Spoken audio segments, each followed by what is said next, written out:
Welcome to Gotta Run with Will. My name is Jon Phillips, and I am your guest host for this evening. I'm here with Geoff Benjamin.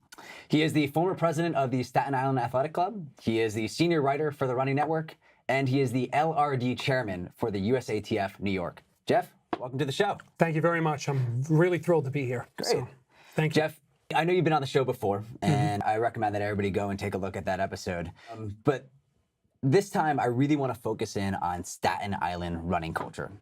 I don't think there's anybody on earth that is better equipped to talk about Staten Island running than you.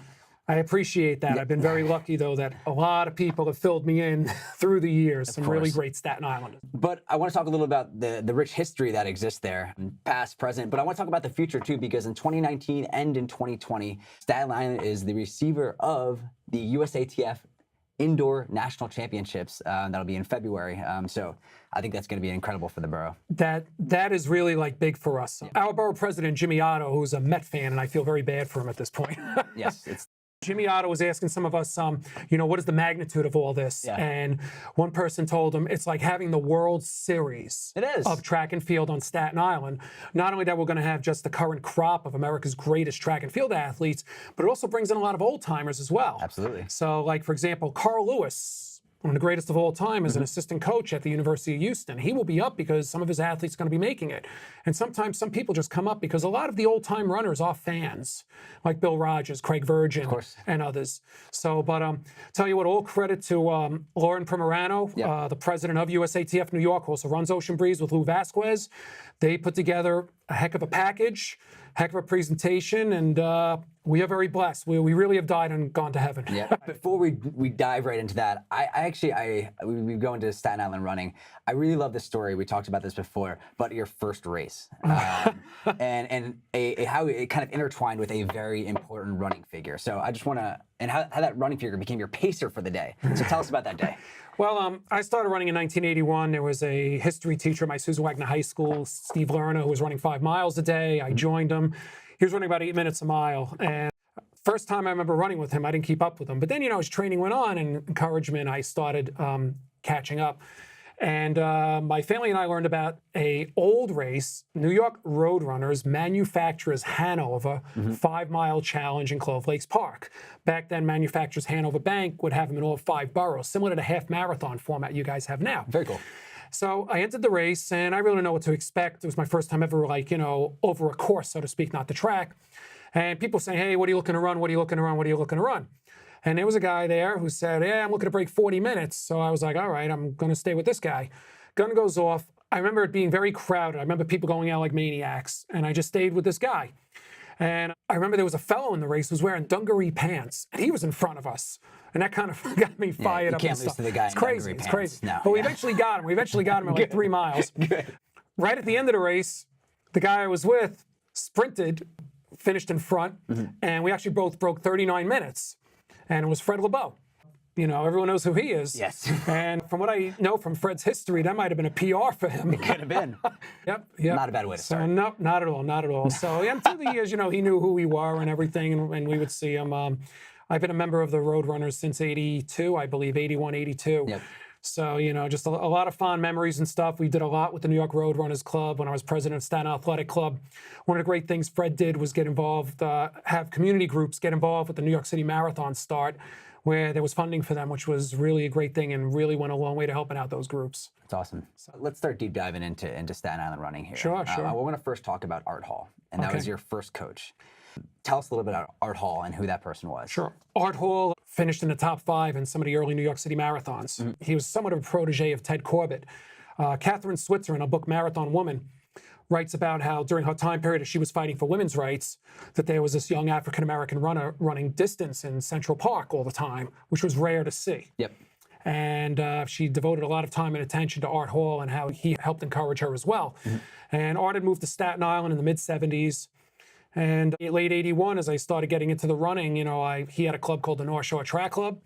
And I was fortunate enough to join in Staten Island. The high school captain became a lifelong friend of mine, Tony Golat. And we've been friends ever since. And Art's philosophy was that he didn't care whether somebody was a good runner. He wanted a good person. He felt he could make a good runner out of anybody.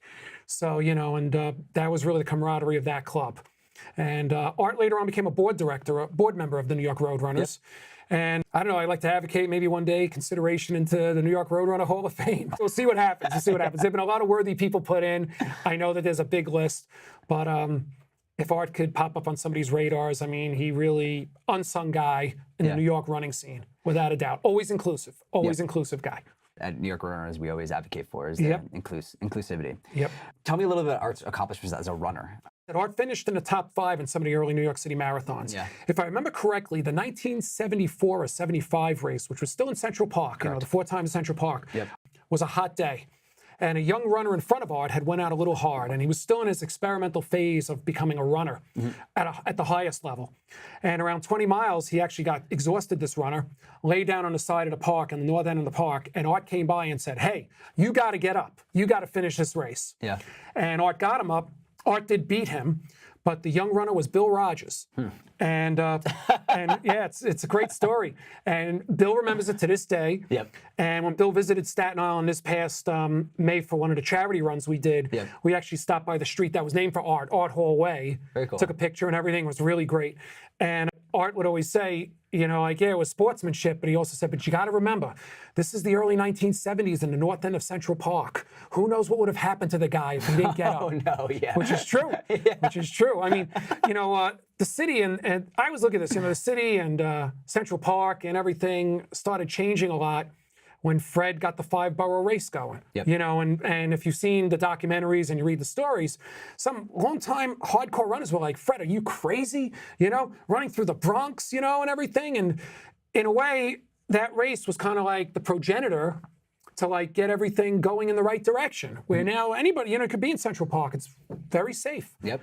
So, as well as other neighborhoods because of running. Yeah. So, running is a sport that really brings people together of all backgrounds, faiths, races, and, just the common goal of trying to improve oneself. Yeah.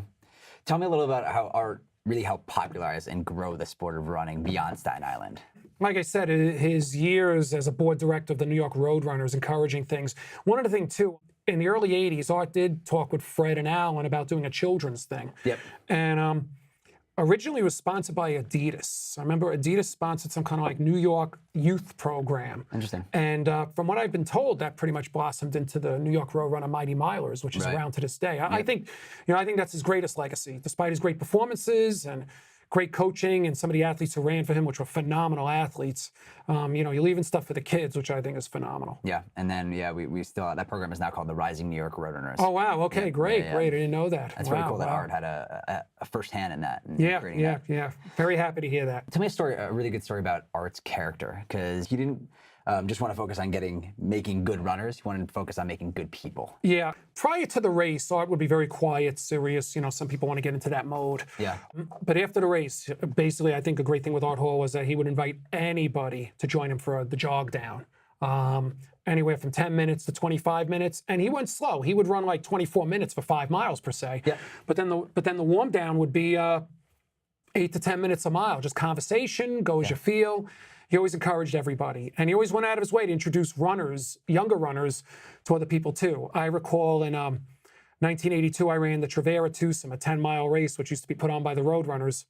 And when the race was over, Art brought me over, introduced me to Frank Shorter and Matt Sensuit Sr. Very cool. So, Art had a lot of respects in the running community. He also ran a 2:22 Boston Marathon. Wow.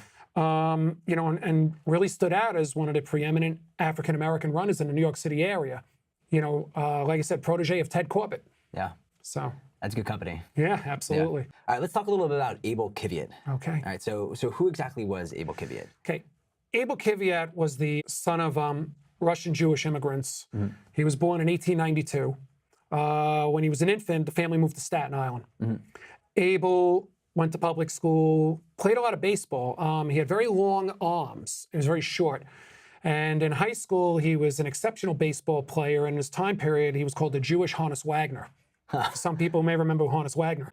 Honus Wagner was an outstanding superstar baseball player, and his card in 1912 is the most valuable baseball card of all time, which is a story into itself. Abel joined the track team at Curtis High School and excelled right away. He was a phenom. Abel didn't finish high school, but he joined a club called the Irish American Athletic Club, which was based, I believe, in Celtic Park in Queens.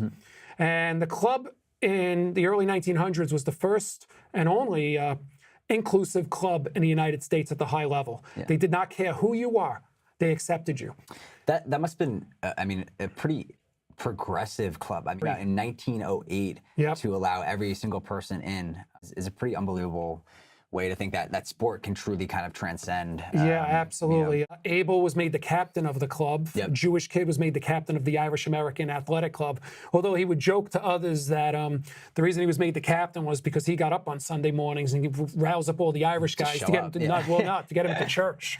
he had to bring them to church. Oh my gosh.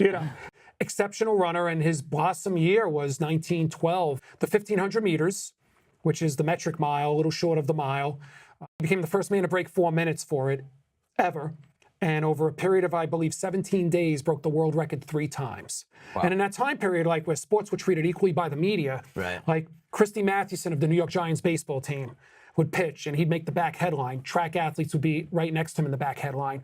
Kvyat's final performance was at an Olympic trials race. There were a few Olympic trials in the United States. It was a weird system. Kvyat ran at Harvard's outdoor track. 30,000 people jammed the stadium to see if he could break the world record again.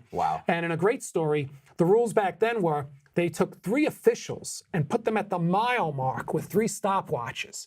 Kvyat won the 1,500 and set the world record, and the crowd started screaming, "Go for the mile!" So he started revving up again and ran to those 3 guys, but he missed the world mile record by, I believe, 1/10 of a second. But he was exhausted. He said, I just ran, a world record. But that's he won 2 world records? 3 times, And he went to the Stockholm Olympics as the favorite in the 1,500. They took a boat over. This is 1912. 1912, Stockholm. And ironically, the boat he took over literally went from the United States to Finland a month and a half after the Titanic had sunk. So some people were kind of nervous about going over. His roommate on the boat for at least one night was the legendary Jim Thorpe, who actually protected him. There was this discus guy who was picking on Kvyat, and Thorpe threatened to throw him through the porthole if he continued to mess with him. And Kvyat went to the 1,500 as the overwhelming favorite. But in one of the greatest races ever run, he's leading, and literally with 5 yards to go, Arnold Jackson of Great Britain runs by him, literally leaps past the finish line to take the gold. And Kvyat is so close to the 3rd place guy, they can't decide who got the silver. So it's the first time that sports ever used the photo technology, the photo finish technology, where they determined Kvyat got the silver. And Kvyat did regret for the rest of his life that race. Sometimes he put a happy face on it, but in some interviews, which I've read, sometimes he'd wake up in the middle of the night, have nightmares. And he said, I had it. A few days later, he was on a 3,000-meter relay team, a race no longer contested. Tell me a little bit about what this used to be. 4 guys. From what I remember, the leadoff guy runs 1 lap in the stadium and then leaves. Goes and comes back marked 3K. Hands off to number 2, number 3, number 4. It's a combination of the track. It's really a 12K relay. With like a road mile maybe. Like I said, I'm not too familiar with the event, but Kvyat did win a gold with that. So he did get a gold with that. And one other thing too, the United States team, for fun, introduced baseball at those Olympics. Where they got the other teams, hey, let's play some ball. And they put Thorpe in center field, Kvyat at shortstop, and he played exhibition baseball. And if you Google, there are some photographs of these guys all together. That is hilarious. So Abel's a Jewish American who's the captain of the Irish American club. And I'm curious to know, like, how did he use running to advocate for different social justice issues? He ran to show everyone that regardless that he was Jewish, he was a runner. There's a fellow named Alan Katchen, Katchen, who wrote a book, Abel Kvyat. Phenomenal book. He writes about Staten Island, New York City, the United States at the turn of the century, the early 1900s, track and field in this country. Kvyat, there was some races where people screamed some epithets at him. He ignored it. He stayed in his zone. Ironically, most people know about Jim Thorpe, how he was declared a professional on a great injustice story, where he lost his gold medals for many years. And Kvyat was actually barred from the sport as well, because supposedly he was accused of taking some kind of under-the-table money as well. You wonder, Thorpe being the Native American of the era, and Kvyat being the Jewish kid of the era, if that had a factor in it. And it's funny because with Thorpe, Angelina Jolie, along with Giants co-owner Steve Tisch, are in the process of producing a movie on Thorpe, a live action biopic on who some people consider the greatest athlete who ever lived. Yeah. And Kvyat always said he was the greatest athlete who ever lived. Thorpe didn't really train very much. He would watch somebody do it and watch them, and like kind of like early visualization, and then he would just do it better than anybody else. Yeah. Abel later on came back into the sport actually, and ran very well for a long time. He held a lot of American records from like 1,000 yards, outdoors, indoors, all the way up to cross country. So his range was pretty amazing. Range. Yeah. Later on, he became the press steward in Madison Square Garden for the Melrose Games. Kind of forgotten. Yeah. But then in 1981, some Jersey people came to Fred LeBeau and said, "Hey, you have an Olympian here who's like 90. He's going to turn 90 years old, and." LeBeau decided to hold a birthday party for him. New York Road ran a birthday party, and the press came, and Kvyat put on some shorts, and every year for his birthday party, he'd run 100 yards for the media to take pictures. Yeah. And Kvyat was on Johnny Carson in 1984. He carried the torch in one of the situations. And we got to know Abel, because Abel passed away at the age of 99 in 1991. Wow. At the time of his death, he was the world's oldest living Olympian. We had him for a Staten Island Athletic Club dinner in 1990. Fred came, Alan Steinfeld, Tom Fleming, the late Tom Fleming, Art Hall, and we had a great time with him. And we had to drive him back to his retirement home in Lakehurst. A friend of mine in the car says, "Mr. Kvyat, do you think we could come into your house and see your awards?" And Kvyat says, "No." And I say, "Why not?" He goes, "You don't got time." And we went in there. They were all over the place. Wow. And he actually lost his gold medal and silver medal from Stockholm. It was reported in the media in the mid-'80s. Where'd they go? No one knows. And oh boy. The great-grandson of King Gustav of Sweden, who was the man who presented Kvyat with his medals, flew to New Jersey in a special ceremony and gave him replica medals. No way. Yep. I have a feeling Fred probably had something to do with that. If anybody knows who Fred is, I would think that Fred, the master innovator, had something to do with that. He got in there. Absolutely. That's so cool. Absolutely. All right, let's talk a little bit about the history of the Staten Island Athletic Club. Sure. You're the former president. So when exactly was that founded? And let's talk a little bit on the impact of the sport of running that it's brought to Staten Island. Sure. The Staten Athletic Club technically was founded in 1871. Wow. By super wealthy people. Let's talk about that technicality. What do we got? Well, technically, because the club in 1871, I think, wasn't really founded by Staten Islanders. It was New York City people who wanted to form their own thing. There was the New York Athletic Club at the time, but for whatever reason, and they had properties on Staten Island. Staten Island, for many years, was the getaway for a lot of rich people. Cornelius Vanderbilt lived on Staten Island. When Ulysses Grant left the presidency in 1875, 76, he looked at homes on Staten Island. Yep. And in the Civil War, Colonel Robert Gould Shaw, who was played by Matthew Broderick in the movie Glory, his family had homes on Staten Island, and the family is buried here at Moravian Cemetery on Staten Island. So a lot of rich upper crust people lived here. Yeah. And the Staten Athletic Club originally, we believe that they owned the Good Use Center, which is a property today, which is a Parks property, I believe. It was yachting, track and field athletics, polo, cricket, all these sports. Yep. In 1908, they had their awards dinner at the Waldorf Astoria. Not bad. So yeah. And we have a photo somewhere floating around of these people. And this was like a different kind of crew. Yeah. The club kind of ended in the late 20s, early 30s. We're guessing it's the Depression. Yeah. Okay? And then nothing was really heard. There was a club called the Staten Island Harriers, founded by Vinnie Hutton, a running club exclusively. Yep. But in 1967-68, two Curtis High School runners, Joe Jones and Bruce Selman, who sadly passed away, created the Staten Island Athletic Club. And Joe Jones, by the way, worked the finish line for the first ever New York City Marathon in 1970 and did the scoring with whoever was doing it at the time. Saw Gary Murphy win that first race. Very nice. And they're the people who really kind of got the club going into what it became today. And since in those years, we've had presidents Barbara Razum, Richie Wright, Mike Brennan, Mark Vogt, countless others, and the current president is Kristin Golat. And, the club has always valued its tradition very, very much. And this is the 50th year. Wow. So, yeah. What was kind of like the inspiration of bringing back, the Staten Island Athletic Club then? If you were to ask Joe Jones, Joe would say the Staten Island Harrier Club, which was preeminent in the 50s and early 60s, was starting to have, the members started to get up there in age. Yep. I guess Joe was part of a youth movement at the time that wanted to do their own thing. Yep. However, though, the Harriers did create something which is still around to this day, which is put on by the Staten Athletic Club. The Harriers put together a Saturday morning, free, open to the public, 3-mile run. In the 50s and early 60s was a handicap run, which means for the younger viewers, let's say you run 15 minutes for 3 miles and I run 18 minutes for 3 miles, right? We show up that morning, I get a 3-minute head start. Yeah. Okay. And then your job is to try to catch me. Yeah. So sometimes there was some ringers, and stuff, which would tick off the race officials. Oh, no. But when the Harriers started fizzling out, Joe Jones and Bruce Selman took the fun run, which is still around to this day at Clove Lakes Park, the Staten Island Athletic Club weekly Saturday morning 3-mile fun run. Really? The tradition goes back to the 1950s. It's amazing. Yeah. Are there other ways that the club is continuing to push running forward? Yeah, the club does scholarship promotion. They raise money for scholarships for high school kids. Yeah. How do they do that? Races they put on, money that's made from the races and does stuff. that go to Staten Island based? Staten Island high school kids, who qualify for scholarships and stuff. The club has always been preeminent in its tradition and history in the borough. There's another club, the Richmond Rockets, which is a solid club as well. Yeah. The SIAC has been around longer. And like I said, the history and tradition with SIAC is something that every president has always tried to keep going, to this day.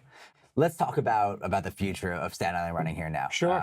Like I said before, USATF indoor nationals are coming to the borough in 2019 and 2020. Yep. They're coming to Ocean Breeze, which is a pretty much brand new facility that opened in what? 2015, 2016, Sure. Yep. So tell us a little bit about that facility. We died and went to heaven. This organization, Sidetrack, was formed in late 90s, trying to try to get a track going. I would think that everyone is in agreement that this facility is beyond our wildest dreams. Yeah. I talk to a lot of world-class runners, through my writing and stuff.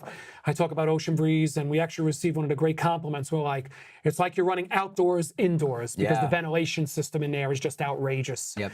And Mondo track, banked, hydraulic, used by the public. It is a New York City Parks facility, which means that if you have a New York City Parks membership, you have access to the track during certain hours, so you got to read them. Obviously, once November hits, right through March, which is indoor season, best bets to call. Make sure, because teams do rent out the facility for practice, and the meets that take place there are unbelievable. Like I said, we have youth, open, elites. 2 years ago, the Ocean Breeze Invitational was created. Olympian Robbie Andrews, who's from Staten Island, won the first ever Bill Welsh. He's from Staten? He was born in the borough, I grew up in New Jersey. We kind of claim him there, too. No, we claim him. We claim him. So what have been some of the fastest times that have been run at the facility so far? Robbie Andrews, he ran under 4 minutes for the mile. We've had Ajay Wilson compete there. Yep. Marcus O'Sullivan from Villanova has his Villanova Invitational there. We've had sub 4 miles. Yep. Under 4:30 for the female miles. Like I said, just a lightning fast track. And like I said before, all credit really for us getting it is Lauren Primorano and Lou Vasquez. Their vision of getting it to have the USATF indoors is just remarkable. And the team they put together to do it is a really inclusive team. And, like I said, as the event goes forward, they're definitely at work right now thinking of ways, what can we do to market it more and include more people and get the community behind it and stuff like that. So, very phenomenal. How do you think this is going to impact running in Staten Island, for future generations, to have this world-class facility there, to be hosting an elite level meet like the USATF Indoor Nationals? What is that going to do for Staten Island running? Ocean Breeze, in a way, has put us on the map anyway. Right. The fact that this is going to be an NBC production, and the fact that I definitely believe the Roadrunners are going to be involved as well, and a lot of other big-time groups, and USA Track and Field, the governing body. Yep. And I do owe Steve Miller is the CEO of USATF. I already promised him Staten Island pizza. However, though, I will tell you, Ray Flynn, the great miler, Irish miler from years ago, is the sports agent and the meet director for the Milrose games. I promised to get him dinner at Jody's, the Irish pub bar on Forest Avenue. That's the spot. Okay. Yep. So you mentioned that it's 50 years for the Staten Island Athletic Club. Right. We got a big dinner coming up to celebrate that in October. Yes. And you've got somebody coming in. Thanks to the efforts of Kristin Golat, the club president. She's pushed forward with the Staten Island Athletic Club 50th anniversary dinner. It's Tuesday night, October 30th. There'll be stuff on websites, statenislandac.org. Facebook probably have an event page soon. And we're very lucky. He's been on Staten Island before, and we're blessed again to have the great New Zealander Rod Dixon come to town, the 1983 New York City Marathon champion. But I didn't catch the leader until exactly 26 miles. So I led the New York City Marathon for 385 yards and won it, set the 5th fastest time in history. And that really was a crowning moment for me. photo of him, arms raised. Arms raised. Yep. Who's that laying on? Who's that? The runner there? Geoff Smith. Geoff Smith. Who was running his first marathon that year. Yep. Put in a 4:25 mile at mile 20, and ran at that time history's fastest debut marathon. I think Geoff ran 2:09:06, and Rodney ran 2:08:59. And Rodney, before this, Rod is one of the great all-around runners of all time. He was a 3:52 miler, 3:33 1500, 13:15 for 5K, world record holder in a half marathon. Yeah, it's a pretty decent range. Yeah, as he got older, he moved up. Yeah. And he was bronze medalist in 1972 at the Munich Olympics in the 1500. And when he did cross the finish line, tears were in his eyes. He gave Fred a big hug. In the interview, he said a famous line. He said, "A miler's kick does the trick." But don't feel bad for Geoff Smith, though. He went on to win 2 Boston marathons, and he still run. They both still run today. Geoff runs a lot of races in the New England area. Wonderful fellow. Wonderful fellow. All right, we've talked a lot about Staten Island history today with running.